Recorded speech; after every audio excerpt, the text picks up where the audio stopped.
Greetings and hello, fellow Trekkies. Welcome back to another episode of Yelling About Star Trek. My name is Christian Fox, and this is the show where I yell at you about all things Star Trek for your amusement. So I'm not yelling at my friends and family who don't want to hear my thoughts and theories on this fantastic franchise. Today, I want to discuss Strange New Worlds and give my review of Season 1. But before we get into all of that, make sure you get out of your space pajamas, put on your shiniest pair of boots, get a cup of coffee, get a cup of tea, maybe some iced tea if you want to pull the Archer maneuver, and brace for impact, because things are about to get nerdy.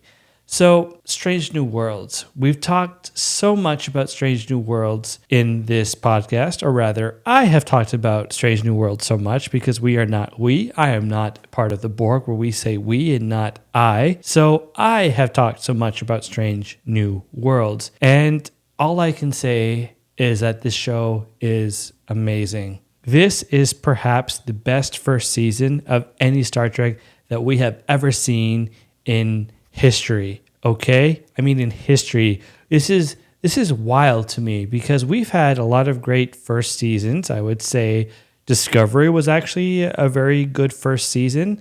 I was engaged with it. Voyager was a fairly strong first season. There was a lot of really cool ideas and a lot of really good storylines that, we thought we were going to get explored. It didn't necessarily pan out that way. I still love Voyager, but Voyager didn't necessarily live up to the potential that was set in Season 1.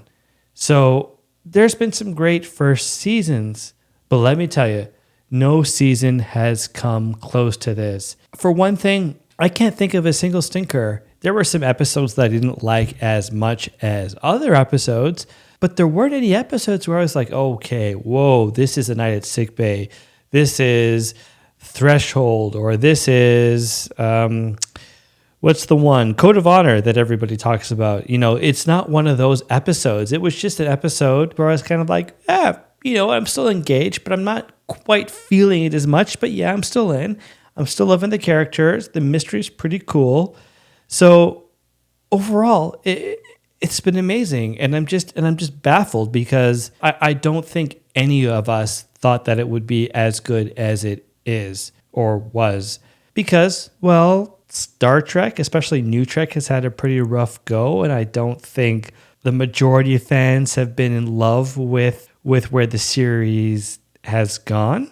And even if you look at, 90s Trek, and even you look at original series, there were a lot of stinkers in those first seasons. In fact, there are stinkers in every season, but not Strange New Worlds. And I'm just so curious as to why. I think part of it might be that they were only doing 10 episodes, but still adhering to the formula that worked well with, say, TNG and with the original series, which is let's do standalone episodes, but still taking some of the lessons that were learned from DS9 and combining those two things. So you get standalone episodes and you also get character development and overarching storylines, but it's not like every episode is about that one specific thing, but it's like, oh yeah, remember that the fact that Captain Pike is dealing with a trauma that hasn't happened yet, which how do you deal with the trauma that hasn't happened yet, but it's going to be happening in a decade or so. So that's a really cool way of, hey, let's have a consistent arc. Let's have an overarching storyline without it feeling like the worst example I can think of was Discovery Season 4, where it's like, okay, we got to find the 10C. All right, where's the 10C? Now we found the 10C, but now we got to go through the barrier. But first we got to stop off of this planet.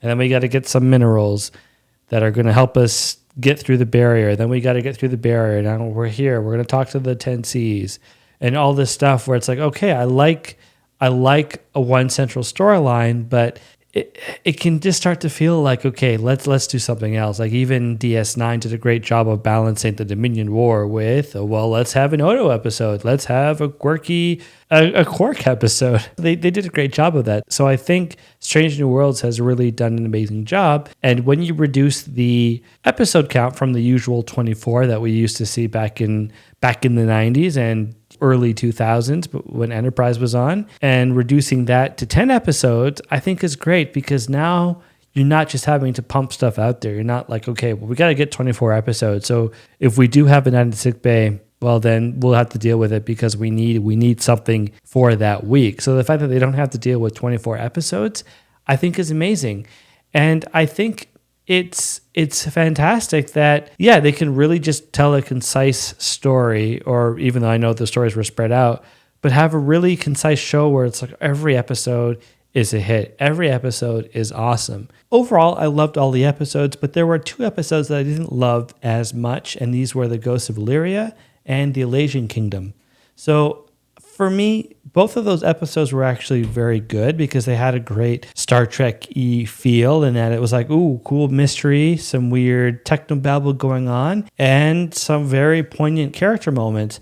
But for some reason, those 2 episodes didn't hit quite as hard as the other ones for me. So they weren't my favorites, but my gosh, they were not bad episodes. Even at their weakest moments, Strange New Worlds is so strong. And I'm still in awe. I'm going to keep saying this throughout the podcast. I'm still in awe of how good Star Trek Strange New Worlds is, just because of everything we've seen with New Trek. And granted, there's been a lot of good New Trek, but there's been a lot of bad New Trek. And for me, I haven't been able to get the same sense of, man, I'm in love with this, the way that I'm in love with TNG, or the happiness that I feel when I'm watching Enterprise Season 3 for the 5th time, or probably 10th time by now. But Strange New Worlds has that, and it has me feeling excited and happy whenever I watch it. And we have to talk about Equality of Mercy, because I have not discussed that episode yet.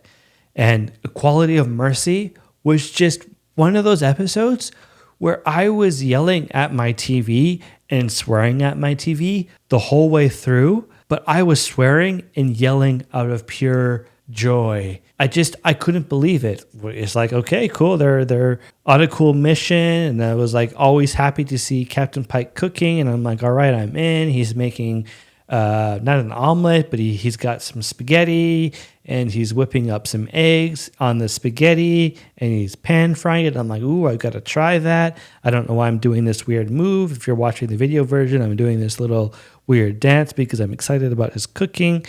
And I was like, all right, I'm in. And then his lady friend showed up. I don't know why I'm saying lady friend. I forgot her name. But my grandpa used to say lady friend. So that's what I'm using. And I was like, oh, good. They're going to try to continue that storyline and really explore the character. So I was in from the get-go. But then, of course, when future Captain Pike showed up, he was future Admiral Pike. And he was wearing the maroon uniform that we see in Wrath of Khan. I was just like, oh, my gosh. How can this be any better? Now, granted, I didn't love the new uniform as much. I think the Strange New Worlds costumes have knocked it out of the park by updating the classic uniforms and giving it a nice texture. But for some reason, I wasn't feeling the new textures on the maroon uniform as much. But still, I was hyped. And then when it's like, all right, well, you got to show you why you got to get in this accident, why you can't live past this certain time. And then we get into the future scenario and we see a wedding, and I'm like, ooh, a wedding? 2 people getting married on a starship on the original Enterprise? And there was Romulans mentioned at the beginning of the episode? Is this Balance of Terror? Is this Balance of Terror? And then we get to the bridge and they're like, okay, there's a bunch of outposts. Outpost whatever is getting destroyed. And it's like, oh my gosh, it's Balance of Terror. It's Balance of Terror. They're recreating Balance of Terror. And it's like, I was so ecstatic that I wanted to run around my house screaming, it's Balance of Terror. And honestly, if I could have run out of my house and ran around the block telling everyone about this and not be laughed at and be like, okay, dude, get out of here, I would have done that, because I was just like, they're recreating Balance of Terror. And then I'm watching the episode. I'm all excited. And then I notice the lighting on Ortega's face. Sorry. I apologize. I'm way too excited. And the lighting on Ortega's face. And it's like, my gosh, they're recreating the lighting from Balance of Terror. How cool is that? They're recreating the lighting from like 60 years ago. This is phenomenal. So I was in this whole time. I thought the episode was near perfection. My only gripe with the episode, to be completely honest, was Ortega. I thought, okay, I get what they're doing. They're like, Ortega, she has to be the Styles character. She has to be the one who's like, Romulans, oh, we got to kill the Romulans. Let's start a war. Oh, Spock, you're a Romulan. What? And it's like, come on, you've known Spock for, 7 years now? You know he's a good guy. And Ortega, you're always supposed to be fun. You're not traumatized by the Romulans, and you're not hateful. So it seemed a little out of place. And granted, there's 7 years of history that we haven't seen. So we don't know what could have led to Ortegas being a little bit more racist, shall we say, and a little bit more angry. So I get it. But to me, it was still a bit odd to have that. Why not just have Styles come back? Or something like that, because then we could have at least understood, okay, not everyone's going to be here because this is the future. So, of course, the crew's going to look a little bit different than when we last saw the Enterprise 10 minutes ago or however many years, like 7 years ago, according to the timeline. So that was a little bit frustrating for me. But overall, the episode was amazing. I know that there's some concern around the new Captain Kirk and whether Paul Wesley was up to the job. I think he was. Personally, I think he did a good enough job as Captain Kirk. I would say, from having only watched it once, and probably we'll do a rewatch of that soon, that this new Captain Kirk was maybe only 60% of the Captain Kirk that we know. Maybe he only had like 60% of Captain Kirk's swagger, which is a little bit strange, but it makes sense to me because, one, I think it's very different in that he's not captain of the Enterprise. He's captain of the Farragut, which is, no disrespect to the Farragut. It's a fine ship, but it's not the Enterprise. I feel like, wait, sorry, I'm quoting Riker right now. Riker says it's to Picard in Best of Both Worlds, Part 1. So I'm saying the same thing. But, it's the Farragut. It's fine. And this is here's how I would describe the Farragut. You're on a ship. You're being attacked by bad guys. Let's say you're being attacked by Romulans, because we're talking about bonds of terror. And what if your officer says, "Sir, there's another starship coming in. And then when you hear the Farragut, can you hear them going, "It's the Farragut. It's the Farragut. They're here. Oh, well, let's see what the Farragut can do. Whoop-de-doo for the Farragut. Sure wish we had the Enterprise coming in saving us right now, but we got the Farragut." So I feel like because Captain Kirk is not captain of the Enterprise and he's captain of the Farragut, he doesn't quite have the same, "I'm Captain Kirk, captain of the Enterprise" swagger. Because, it's not the same type of ship. And as we all know, the Enterprise is the pride of Starfleet. It's the flagship, which I'm actually not entirely sure if the Enterprise is the flagship in the original series. But either way, it's like, it is the creme de la creme. It is like, oh, we got a situation, we're sending in the Enterprise. Whereas the Farragut was like, yeah, Farragut's cool, but it's not a hero ship. So Kirk is still cool because he's like, hey, I'm 30 whatever, and I'm a captain. That's pretty awesome, but not quite the same as being the captain of the Enterprise. And then I think the other difference between the Paul Wesley Captain Kirk and our Captain Kirk, or I shouldn't say our Captain Kirk, but like classic William Shatner Kirk, is that he's not surrounded by Spock and Uhura and the usual crew on the Enterprise. He's surrounded by a different crew, so he hasn't been exposed to them, and I guess by him not being with those group of people, he's not quite the same person. And this is something that Paul Wesley has even talked about in an interview where he was describing jumping into that role and this new Kirk that we were seeing. So I think when you look at those two aspects, I think it makes a lot of sense as to why Captain Kirk isn't full Captain Kirk in that episode. But overall, I was very happy to see Captain Kirk, and I love the idea that they brought in Captain Kirk, and I actually really have a lot of fun saying Captain Kirk, so I'm going to say Captain Kirk one more time. But yeah, overall, very happy with Paul Wesley's addition to the show, and looking forward to seeing more of pre-Captain Kirk, Captain Kirk, if that makes sense. So overall, Quality of Mercy was an amazing episode. And as I said, Strange New Worlds is an amazing show, near perfect. But now I have to talk about my two gripes. Can you guess where I'm going? Well, number one is, actually the number one. I think Oona is such a great character in classic Trek, even though we only get to see her in one episode, The Cage. But I think she had a lot of great potential, and I liked Oona's betrayal by Rebecca Romaine. I think I kept saying Rebecca Moraine in my last podcast, which I apologize for, because it's Rebecca Romaine. Let me confirm that before I continue. So I just confirmed it is Rebecca Romaine. I hope I'm pronouncing the name correctly. I don't want to be butchering that, but yeah, she did a really great job in Discovery season 2 and in the short treks that we saw. So I think she was great. I think she's a fantastic actor, and I always say fantastic, but I think she did a really great job in the show. My only gripe is that she just wasn't given enough to do. It was like, all right, let's have a scene with her, and then she'll say some dialogue, and then she'll leave. And it's like, come on, you have such an amazing character. Don't Chakotay the character. And I love Chakotay, but by the end of that series, Chakotay was just relegated to, well, I'm here now. Here's some dialogue for me to say. Captain, if we reroute shields to whatever, we can do this thing. Do it. And then he'll go, Harry, do that thing I just suggested. Or he'll come in and be like, Captain, you shouldn't do that thing. Okay. All right. So I don't want her to get Chakotay. She needs to get more development in season 2, which I'm really hopeful they can do, because we know that Strange New Worlds has the potential to do that. We know they can do that for its characters. We know the writers are good because we've seen what they can do with the other characters. But Oona is just, it's disappointing, and it's just respectful to Rebecca Romaine because she needs more stuff to do. So please give her more stuff to do in season 2. All right? I know you're not watching this Star Trek Strange New Worlds writers, but if you are, please hear me out and heed my advice and make her awesome, because I know she has the potential to be an amazing character. That's what I'm trying to say. And then my number 2 complaint is the death of Hemmer. Hemmer? Come on, man.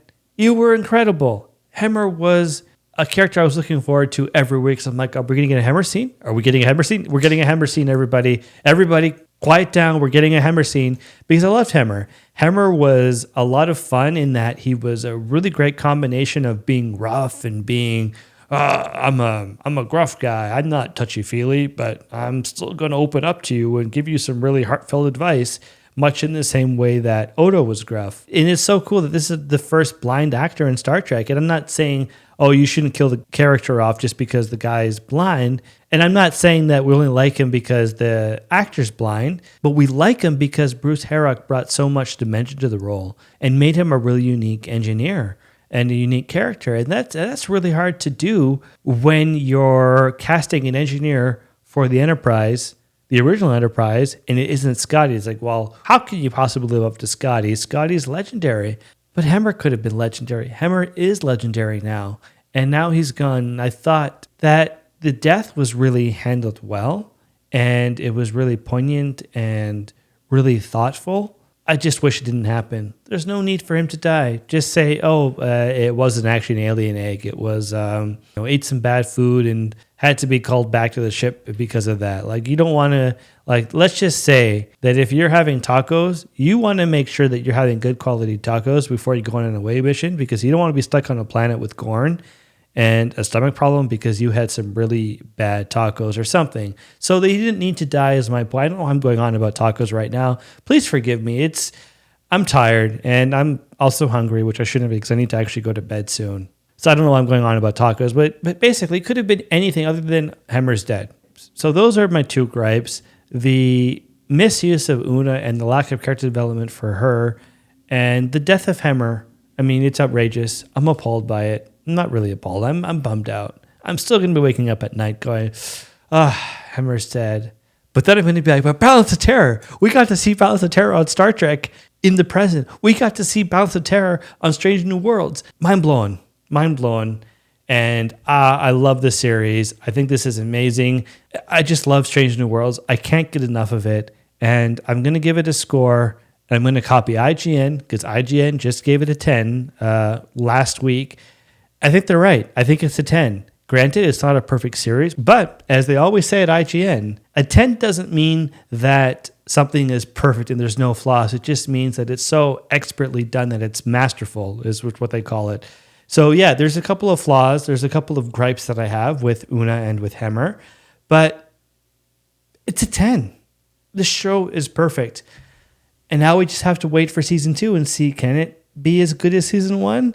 Maybe it's only going to be a 9.5, maybe only an 8.5, and maybe there's going to be one stinker in season 2. Who knows? But I'm excited, and it can't get here soon enough. So please, Strange New Worlds, come out right now. And I've got to say, before I go, there's no way I can talk about Strange New Worlds for an entire episode and not bring up Captain Pike's hair. Captain Pike, you have amazing hair. I don't know why I'm saying it like you're actually watching this, and if you are, you're not actually Captain Pike because you're Anson Mount, because Captain Pike is a fictional character. But Anson Mount, come on. Your hair is amazing. I love it. I'm in love with the hair, and it just adds so much to the show. I know it's a divisive thing to say because it's caused quite a controversy among the fandom, but Captain Pike's hair is phenomenal, just like the rest of the series, and it is absolutely a 10 out of 10. But what do you think? Do you agree with me? Do you think I was a little bit too generous to Strange New Worlds, or do you think I'm totally on point? Let me know. I'd love to hear from you. And also let me know what you like and what you don't like about this podcast, because ultimately my goal is to make a show that you enjoy listening to. And then to paraphrase words of Captain Kirk, I shall see you out there that-a-way.